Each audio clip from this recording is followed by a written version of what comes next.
अगर मंजूर नहीं तो पैसे लैके इन्होंने लाए ने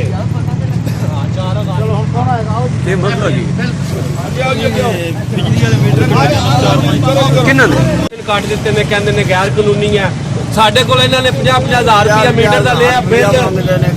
50-50,000 ਰੁਪਇਆ ਇਹਨਾਂ ਨੇ ਸਾਡੇ ਕੋਲ एक बंदा दसना मेरा नाम है मैं फलानी जगह का राशि है तो फिर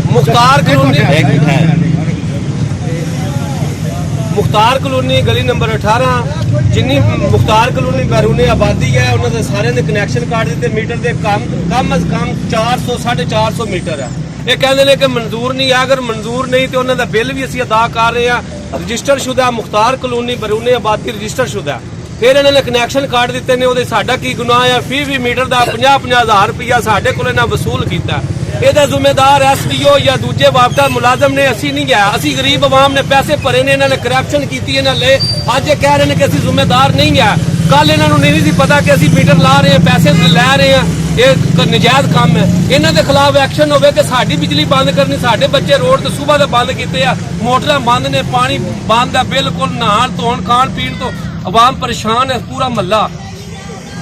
लिहाजा साहब मेहरबानी की जाए कनैक्शन अपील करो